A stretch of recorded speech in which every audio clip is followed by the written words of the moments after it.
Do you think by smuggling people in that you are harming your community or harming the country? No, what's the world without Mexicans? They hire a lot of people that are undocumented. How is that any different than slavery? A little section, they call this little cartel land.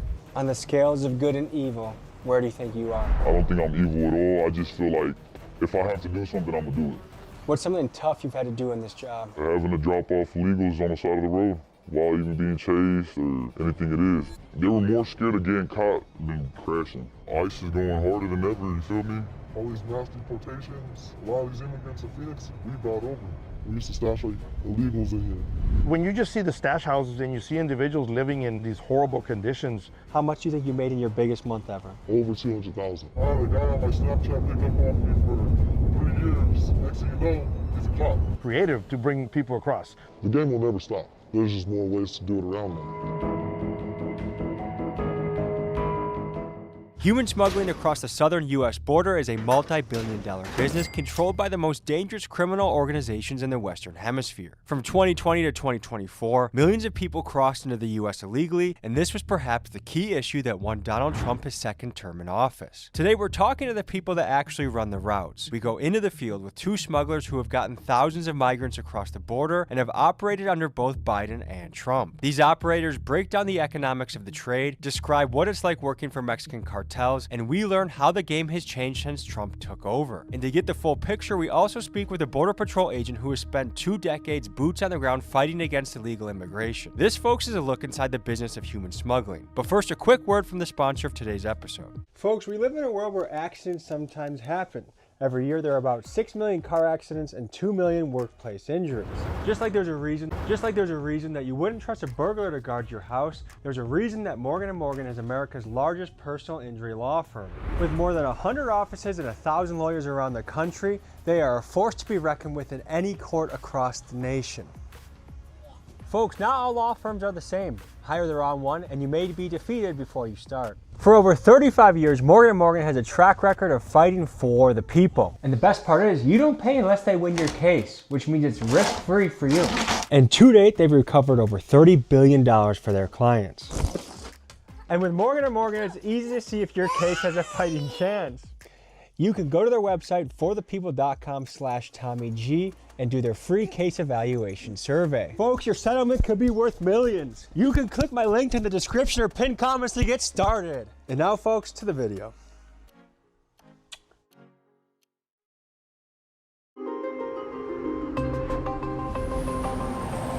This is our place right here. This is where we live. I just told you guys how one of the main pickups. With that, like, I'm gonna show you guys deep down what we do. It ain't just for the money. We got love for all the people that come into our club. Chapo. I'm from Metro Phoenix area, and I'm a Toyota. For legal reasons that occurred while we were editing this video, we had to change this guy's name to Chapo. What made you choose human smuggling over drug trafficking? Drug trafficking is something different. That's a harder business to get into. Do your parents know what you do? Yep. What do they think about it? They think I'm a horrible ass dude. My families grew up a little different. They do things the right way and stuff, you know? And I chose the criminal life. To prove he was legit, Chapo showed me his RICO indictment before we filmed together. After seeing it, it became clear that he and Steven were the perfect guys to teach us about this shadow economy. I would love to show the paperwork on screen, but with the legal names of Chapo and his co-conspirators all over it, I have to keep it confidential. We've been doing this for 10 years now. We've been in this game, in and out.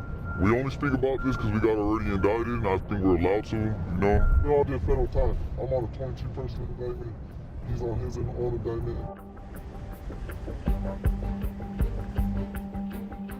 Steven, and I used to do polleros. What got you into the business? Living the way I used to live, I didn't have much. You know, my dad was in and out of prison. He's illegal. Going in and out from the country, getting deported, coming back. It was a struggle. How old were you when your dad got deported? First time I was about like 5 years old. How much would these people pay to make the journey? Off of one, probably 9 through 15 per person. How much do you think you made in your biggest month ever? Over 200,000. And what'd you do with that? Party, drugs, cars, clothes, jewelry. You blew it all? I blew it all. Did it make you happy?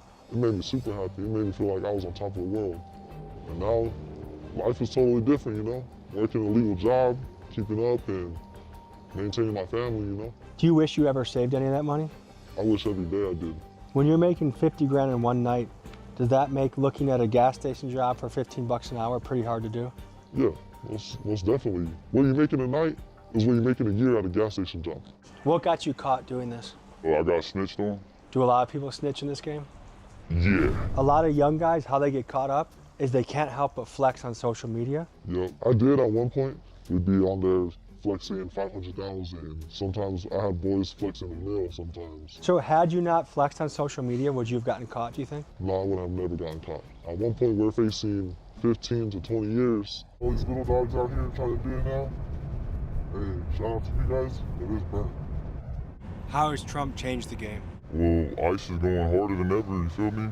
All these mass deportations, a lot of these immigrants in Phoenix, we brought over. With the mass deportations, does that mean that you have way more clients because you keep recycling through the same ones over and over? Yeah, I've seen the dudes go back and forth 6 times already. When I used to pick up myself, I have 16 oils in a pickup truck, and we're over here driving through a drive-thru at McDonald's because I feed all my people. Sometimes they'd come stay the night at my crib, but they didn't have nowhere to go for a few days. Anything you want to say to Donald Trump? Donald Trump, if you're listening to this, man, just respect the Mexicans and let them come live here and, you know, help them out. ICE arrested a criminal illegal immigrant from Uzbekistan. He's wanted in his home country for alleged involvement in a terrorist organization. A lot of people on the right wing politically are scared that right now coming in illegally are Chinese nationals, Islamic terrorists, are people that want to cause real harm to the country. Do you think there's any realness to their fear? Yes and no, because you never know who's in your country. It doesn't mean your neighbor can't be a When do you ever see a Mexican guy shooting up a school? Have your feelings on Trump changed now that he's in office? No, I mean, he's just doing his job, to be honest. I mean, he ain't a bad president. It was much easier with Biden in office than it was with Trump. By a lot? By a lot. Biden's down here, and Trump's up here. We used to see people moving from thousands of heads a week or a month, whatever it is, to now hundreds. We're driving down the dusty roads in Arizona towards Tucson, where we're going to be meeting with a former Border Patrol agent who served for 22 years and can give us the insights on human smuggling, drug trafficking, the cartel infighting, and a lot of the information that a lot of us want to learn about. Can you tell people your name and what you've done for your profession? So my name is Art Del Cueto. I was a Border Patrol agent for almost 22 years. How has the business of human smuggling changed from when Biden was president to Trump's second term? I think they have to get more creative to bring people across. During the Biden administration, because the policies were more relaxed, you were able to say asylum, and just the word asylum would release you into the country. Now, under the Trump administration, you can still come across and claim asylum. The difference is now if you claim it, you have to prove that you really have an asylum claim, or you have to wait outside the country until you get the proper documentation to show that you do have a real asylum claim.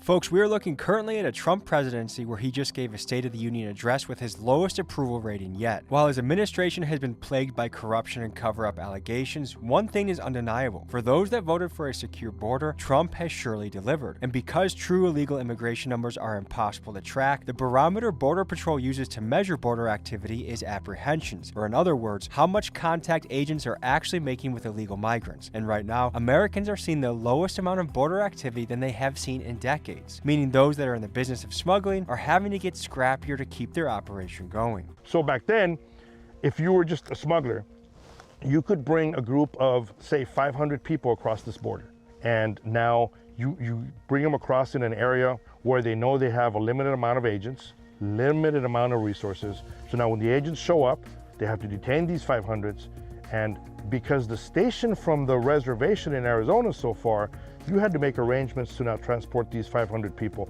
2.5 hour drive away. And that time, now you have agents leaving that area. The cartels that are up on the higher ground in the mountains, they're seeing that and they realize there's no more agents here. So they were taking advantage of bringing drugs like heroin, cocaine, and fentanyl into the United States.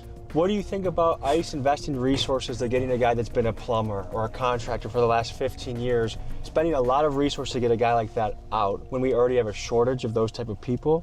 I think it goes back to, if I have a perfect driving record, should I be forced to have car insurance? So do we have to wait for the accident to happen to have somebody that's has some type of liability? So I understand what you're saying. Should we waste our time on that? I don't think we're wasting our time. Has Trump completely stopped the game? The game will never stop. There's just more ways to do it around now. What have you learned about the feds since getting indicted?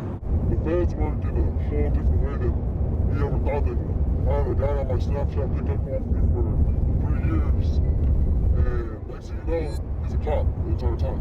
Wait, a guy that you thought was your runner was a police officer? Yes. And he did it for 3 years? He did it for 3 years. I was in investigation for 3.5 years. Folks, this is a high-stake profession. A typical sentence for human trafficking is 2 to 5 years, but an aggressive prosecutor can ask for 10 years per person smuggled. As both these guys I'm interviewing have already done hard time for trafficking, they are acutely aware of the risks that come with this job. What the fuck is this? What the fuck is going on? Like all these people on the buses, it's police transport. You see a lot of people. Oh, the vice president. Oh, yeah. He's speaking today. That's the vice president is right up here somewhere. Yeah. So for context, folks, TPUSA is having an event, and JD Vance is the final keynote speaker, and we just saw the presidential entourage. These guys are not getting busted by the feds, so that's good news, right? I was shocked a little bit. 2 human traffickers just casually hanging behind JD Vance right now. And you don't know how many are passing by with boils, you know? It's still an ongoing thing. So how long did you guys serve? I did a total of 5 years. I was 18 in my first charge. Did 6 months. My lawyer got me out on pretrial. I did a year of house arrest waiting for my case. And then I did, they hit me with 20 something months, and I served 18 months out of that. While I was going on with my indictment, I almost lost my mom in a car accident while on house arrest. I also feel like God has things to do with it, you know? I don't think it's just the feds, you know? I think it's just meant to go that way. I feel like it's a second chance.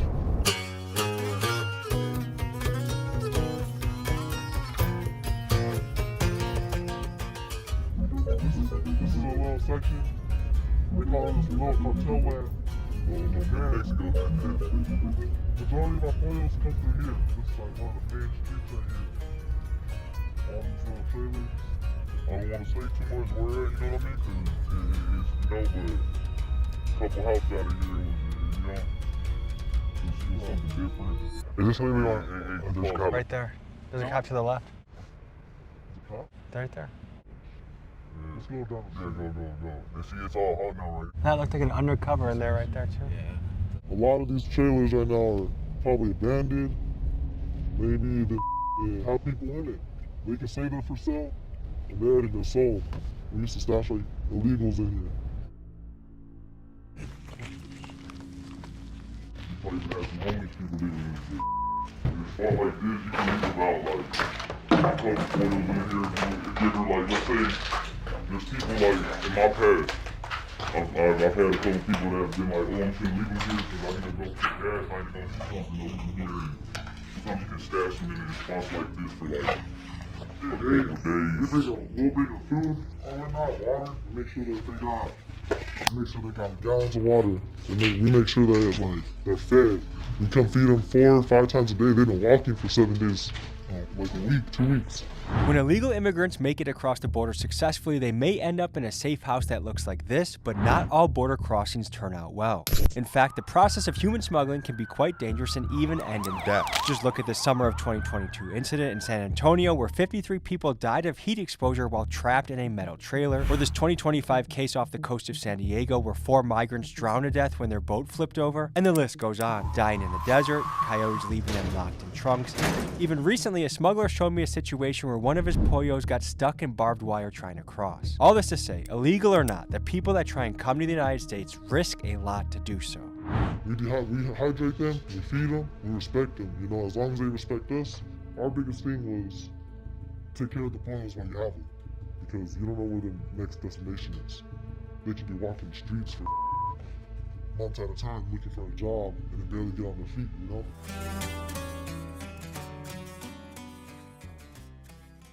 Do you think by smuggling people in that you are harming your community or harming the country? Now, what's the world without Mexicans?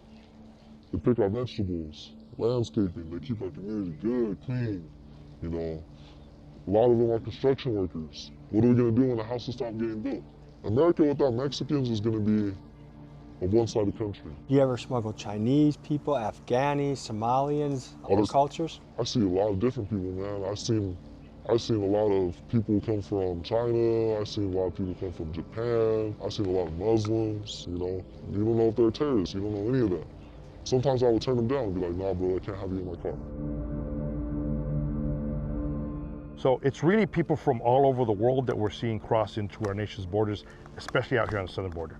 When you look at the data, one major trend emerges. The southern border has gone global. For decades, when Americans thought of border crossings, we've pictured migrants coming from places like Mexico, Honduras, and El Salvador. But in the last few years, we have seen an unprecedented number of people arriving from the other side of the planet. In a single year, U.S. Customs and Border Protection recorded nearly 100,000 encounters with Indian nationals, 37,000 apprehensions of Chinese migrants, and thousands of people coming from the African continent. So from a logistics standpoint, this demonstrates how Mexican cartels have built a highly complex worldwide trafficking business. People don't take the time to analyze what is good and what's not good for the country.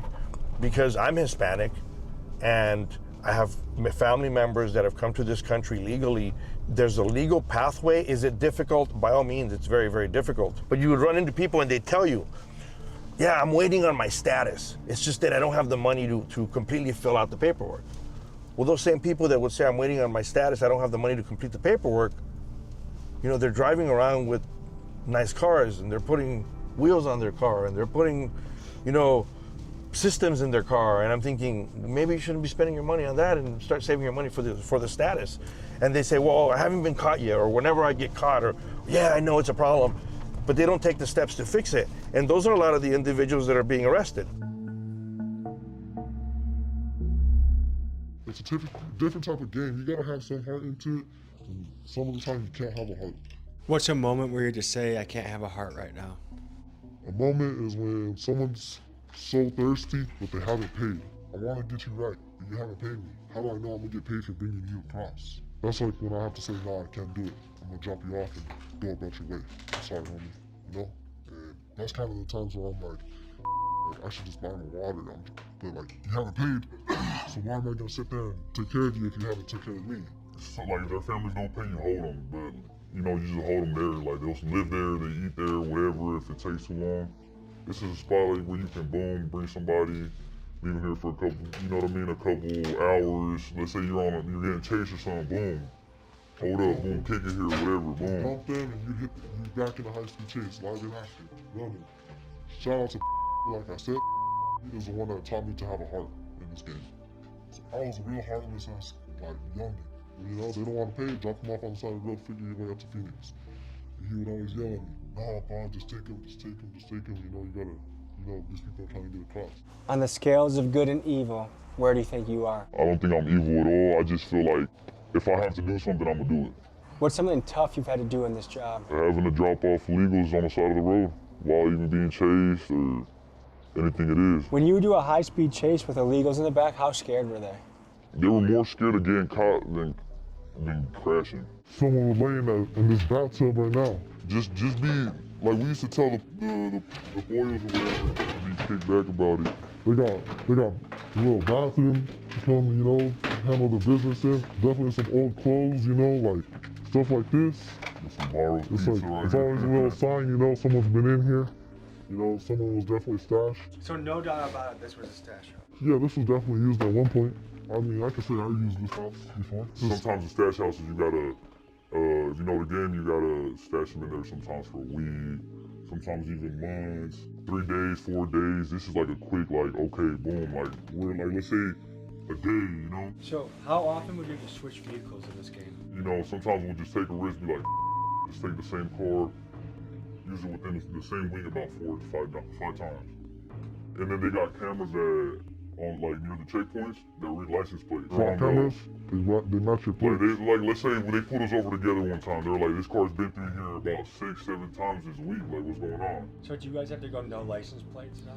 No, sometimes you switch license plate off of another car that's the same type of car. We used to buy burners, that's what we call them. Like cars, we'll buy them off the marketplace. 3,000, okay, boom, use that, and then later on either sell it or let's say somebody got in a high-speed chase. That's what we used to do. We used to leave them there and then just dip out. So the people that you bring over, what was their common reason for coming here, do you think? Well, when I first picked up, I was like 14. I got to know a couple illegal immigrants inside the car, talking to them, you know, hearing them pray in the bag, crying. They can't wait to see their kids.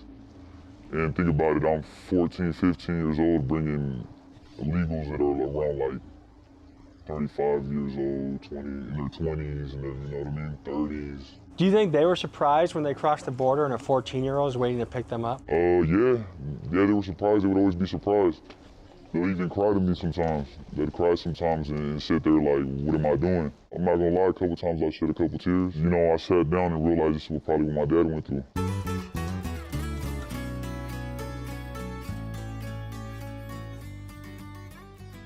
Like, does the gang control this area or does the cartel control this area? Nah, this is more in the city, like you got gangs, you know what I mean? And you got some people that work for the cartel and everything, you feel me? Tell me about the Chapitos. They're good people, and, you know, I like them a lot. That's what we move work for. They're well respectful. So how has the battle between the El Mayo faction and Chapito faction impacted your business? It slowed down work for a little bit because, you know, the wars in Mexico definitely put an impact on the businesses because you got one organization worrying about more drugs than human smuggling, and then you got human smuggling. Some people worrying about human smuggling more than the drugs. It just matters where the money's at in the organization. When you just see the stash houses and you see individuals living in these horrible conditions, that alone is something. They're involved in every single aspect of smuggling, not just drugs, but human smuggling as well. I mean, sometimes if you hear about some kind of killing that has happened, you don't know who's involved, but you know, you pretty much can figure it out. The state of Sinaloa themselves, they've been at war for over a year. There's individuals there in the city of Culiacan, which is the capital of Sinaloa. The people and the civilians that work there, they can't go out to the street from 7 p.m. to 7 a.m. As we were editing this video, big news broke in Mexico. Ruthless cartel boss El Mencho was killed in a massive raid that was carried out by the Mexican army and had the help of US intelligence. This came after months of intense pressure from the Trump administration, who threatened to hit Mexico with additional tariffs if they did not get more aggressive with their war on the cartels. Within hours of El Mencho's death, cartel members torched vehicles, blocked highways, and killed over 24 Mexican National Guardsmen. It is still too early to tell how this will impact Mexico long term, but the immediate fear is that El Mencho's death will create a vicious spike in violence. You guys call these bandos? Well, these are abandoned houses, just regular bundles. We use them as a little stash spot for a few days. It's whatever, you know, get a few people in. Even if we have a super packed car, we'll go up in here, run up in there, make sure it's clear, and have all the boils dip inside, hide them out for a few days, and go from there. Do you think this has barbed wire around it because it's been used as a stash spot so much? Yeah, the cops probably blocked it off. It's a known little stash spot for us. You know, the cops would be all over us, man. They'd be bothering us and shit out here. How many stash spots do you gotta have to make your business smooth? Multiple. I say more than 10. So when I look around here, I see buildings like this.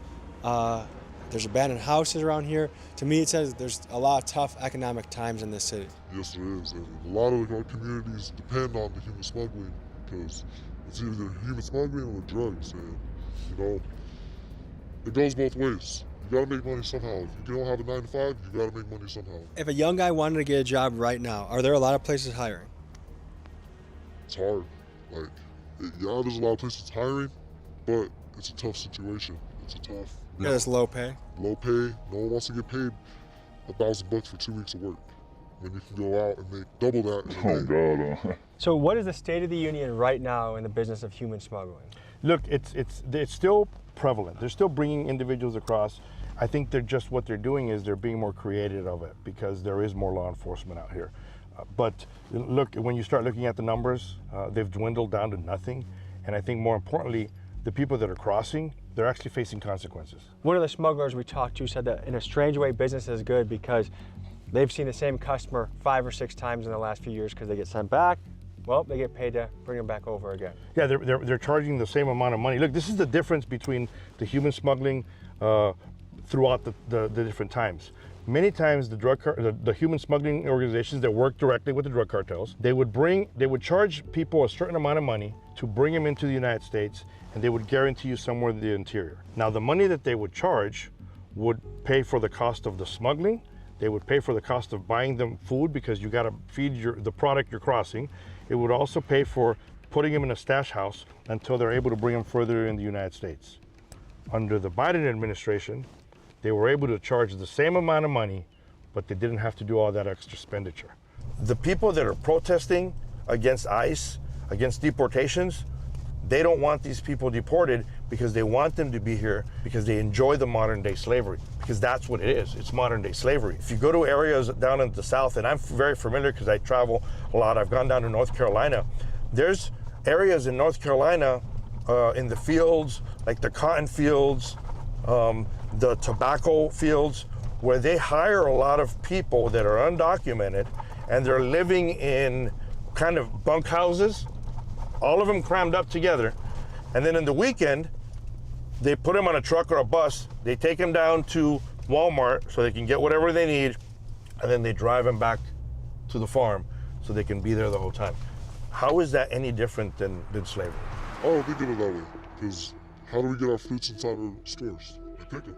You know, they supply for us and we supply for them. It's a mutual respecting. Did you meet people that actually try to do it legally but couldn't, so that's why they turned to you? All the time.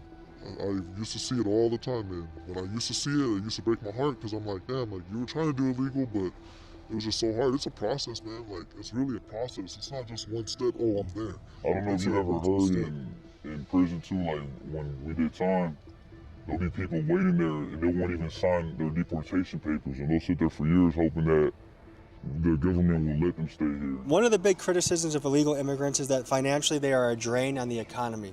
They take food stamps, they take housing resources from American citizens, they use up medical resources when they go to the hospital, and then we have to pay the bill for them. What do you think about that? I think everybody deserves a fair chance. You see some people out here that have jobs and they're getting food stamps. So why can't we help other people that need help? Everybody needs a little push sometimes, you know? There's so much money in this world that it can be shared between everybody. Folks, to be fair, the math on whether illegal immigrants are an economic drain or not is fiercely debated. Right-wingers will point to the estimated 150 billion illegals cost annually in social programs, housing, and medical care, and left-wingers will point to the billions illegals contribute, which some estimates say that illegals pay nearly 100 billion annually between federal, state, and local taxes. On top of that, there's the value in all the jobs they complete, jobs that many legal citizens simply would not do. Needless to say, whether they are a positive or negative addition to the country depends on how you look at the numbers and how you view illegal immigration. Let me know your thoughts in the comments. Fellas, appreciate getting your story. Good meeting you. I was meeting you. Everyone watching, thank you for joining us. We'll see you next week. Hey, y'all listen to that Push Icy shit. That shit's fire. Big Dog's Gotta Eat merch on the site. See you guys next week. Folks, thanks for tuning in. Just a reminder, we have our anti-government t-shirt collection that dropped on the site. You guys are loving it. I'm loving it at TommyGMcGee.com. Wonderful designs that the people really feel. Also, I'm going to be in New York in a couple weeks. I want to be invited into a Jewish enclave, get the Jewish American experience. I think we can cover common ground. I think we can cover a lot of interesting topics from geopolitics to what free speech is, things that matter today. So if you want to invite me into your community, TommyGMcGee123@gmail.com. We're going to have a good time and cover a lot. And finally, if you like this video, check this one out. I think you'll like that one too. See you guys. Peace.